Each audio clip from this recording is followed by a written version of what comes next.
La elección del MVP casi siempre es un tema controvertido, que causa enfrentamientos y discusiones, sobre todo los años de más igualdad. Y lleva siendo así mucho tiempo, porque hay algunos fallos y algunos problemas relacionados con la votación, que o se arrastran año a año sin solucionarse o directamente son inevitables.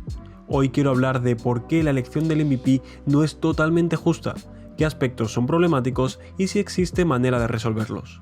Bienvenidos, mi nombre es Arti y si os gusta el baloncesto, estáis en el lugar indicado. En primer lugar, la variación en el criterio de la elección es tal vez el tema que más veces ha salido a la luz en los últimos años. Porque, ¿qué significa ser el MVP de la liga? ¿El mejor jugador en general? ¿El mejor jugador del mejor equipo? ¿El que más valor aporta a su equipo? Es la pregunta del millón, y que no esté resuelta implica que puede variar de una temporada a otra. La razón del cambio no es otra que las narrativas creadas por la prensa, que elevan a un jugador u otro depende del desarrollo de la temporada regular y cambian la manera de pensar del público y de su alrededor. El caso más claro ocurrió con Westbrook en 2017.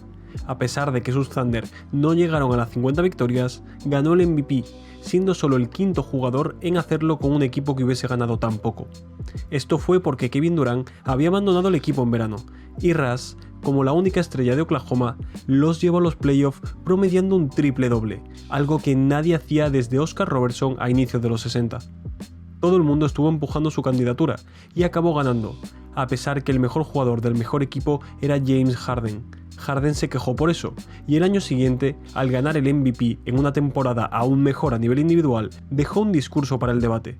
Con el trofeo en la mano, declaró que no entendía por qué no había ganado el año anterior, si había hecho lo mismo. Y tenía razón. De un año a otro, y sin razón aparente, lo merecía mucho más, ya que Westbrook volvió a promediar un triple-doble en 2018. Poniendo un poco de perspectiva, sí hubo factores que importaron. Russell lideró la liga en anotación en 2017 y Harden en 2018, y la llegada de Paul George a Oklahoma hizo que a pesar de mejorar su récord, Westbrook tuviese más ayuda. Pero aún así, la diferencia de por qué elegir a uno y a otro sigue ahí, y es demasiado grande de un año a otro para negarla. Este año, Embiid ha tenido unas declaraciones donde venía a decir lo mismo, que el año anterior él había sido el mejor jugador en uno de los mejores equipos, además de máximo anotador, pero se dio más importancia a la temporada individual. No mencionó a Jokic, pero se entiende que se refería a él, ganando el trofeo aún quedando sexto Denver. Sin embargo, este año, según Embiid, escuchaba que ganar importaba, y el MVP debía ganarlo el mejor jugador de un equipo ganador. Aunque estas declaraciones puedan nacer un poco de la rabia y la frustración, son lógicas y entendibles cuando escuchas opiniones de por qué el trofeo debe ir a otro y no a ti y se contradicen en temporadas diferentes. Mirando premios históricos, en 1975 Kareem Abdul-Jabbar fue el MVP, a pesar de que los Lakers quedaron 40-42 y se perdieron los playoffs, solo por ser el mejor jugador de la liga con diferencia. Luego, si miramos el caso de Nash o Rose, se lo llevaron por cargar con el ataque de su equipo y llevarlos al primer puesto de su conferencia, aunque no fueran seguro el mejor jugador de la NBA. Cada año tiene una historia y un porqué, y es normal que alguien se acabe sintiendo robado cuando lo que vale una temporada a la siguiente no es tan importante. Aquí entramos en otro punto relevante, y es que hay veces que la narrativa se aleja de un jugador porque ya ha sido elegido antes, y los votantes no tienen esa urgencia de nombrarle MVP, a pesar de que pueda merecerlo. Es la llamada voter fatigue. Esta es la razón porque por más que un jugador sea el mejor, puede que no reciba más galardones. Les ha pasado a algunos sin tener muchos trofeos, como Shaquille O'Neal o el propio Harden, o a los más grandes que han ganado en múltiples ocasiones, como LeBron James o Michael Jordan. Tal vez el de Jordan sea el más famoso, cuando en 1997, a pesar de llevar a los Bulls a 69 victorias, se llevó el premio Karl Malone, con sus Jazz con 64, ya que Mike había ganado 4 veces el trofeo a mejor jugador, incluyendo el año anterior con la temporada de 72 triunfos. Tenían números similares, un elenco que les rodeaba igualmente bueno, pero la gente encontró los motivos para votar a Malone. O tal vez solo era no querer dárselo a Jordan otra vez. La gran problemática aquí es que los trofeos de MVP cuentan mucho para valorar la carrera de un jugador. Que haya temporadas que se valoren menos debido al palmarés que tiene quien la hace, repercute injustamente en su legado. Aún así, hay que pararse un momento a pensar en los votantes. Muchas veces se culpa a la gente que vota, pero ellos mismos sufren presión por cómo funciona ahora mismo el sistema, y es un problema. Obviamente va a haber opiniones diferentes, son 100 periodistas y gente de los medios, de Estados Unidos y Canadá, con posiciones y recorridos diferentes, además no son los mismos todos los años.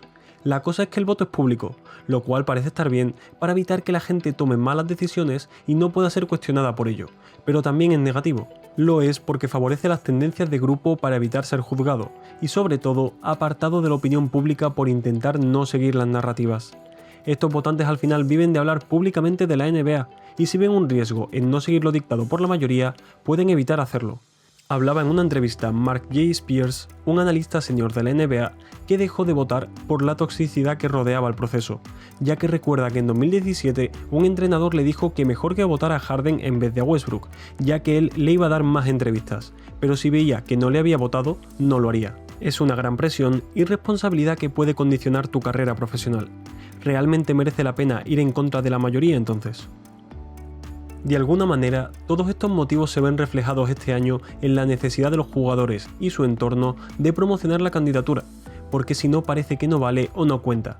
Bueno, todos salvo el propio Jokic, al que solo le importan el baloncesto y sus caballos. Esto no es lo malo, sino que ha acabado en campañas de odio hacia jugadores por querer elevar a otros.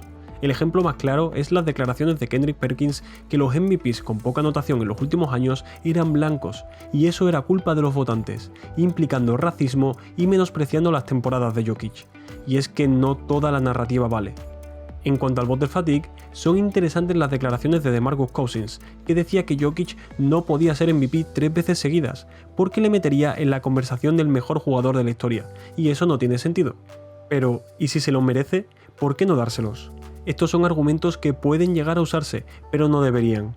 Las implicaciones y el reconocimiento importan, pero no se implica no valorar la temporada de un jugador por elementos externos.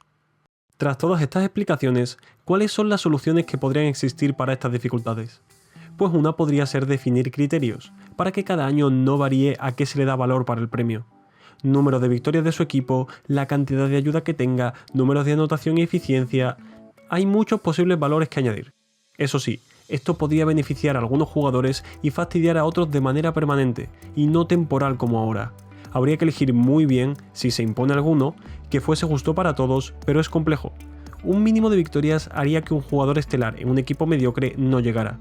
Lo que sí, al menos, intentar valorar la temporada en sí, y no qué haya hecho antes o qué trofeos tenga. En esto último parece haber consenso en teoría, pero luego no se refleja. Hacer el voto secreto. Si se creen los periodistas y su conocimiento baloncestístico, se les podría hacer que no se vieran expuestos a los posibles problemas que esto genera. Pero claro, hay votantes de todo tipo. Exjugadores que son más analíticos como J.J. Redick o menos como Perkins. Informadores como Zach Lowe o Shams Charania. Presentadores o gente de mesa de debate como Ernie Johnson o Stephen A. Smith. Algunos han estado muy dentro del baloncesto y otros menos. Su opinión de por sí es muy diferente, cada uno es de su padre y de su madre, como dice el refrán, y tal vez se pueda criticar el análisis y el conocimiento de algunos de ellos. La especulación y la desconfianza que podría crear sería muy grande, así que tal vez traería algo malo por lo bueno que aporta, pero sería interesante de probar. Intentar no estar creando narrativas constantemente. Esto es una idea muy a matizar, ya que dejar de hacerlo totalmente sería contraproducente, porque son lo que hacen popular a la liga y que se hable de ella. De hecho, la popularidad de la NBA a nivel internacional es porque han sabido cómo vender a sus jugadores a través de su nivel y de historias en torno a ellos. Ninguno de nosotros estaría aquí si no lo hubiesen hecho.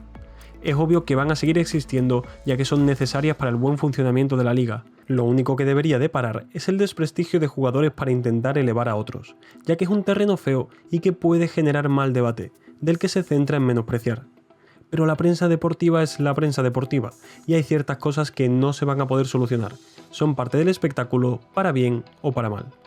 Espero que os haya gustado, si es así podéis dar like, suscribiros o seguirme en redes sociales. También podéis dejar un comentario con lo que os parece a vosotros justo e injusto del MVP y si os parece que eligen bien o mal. Nos vemos.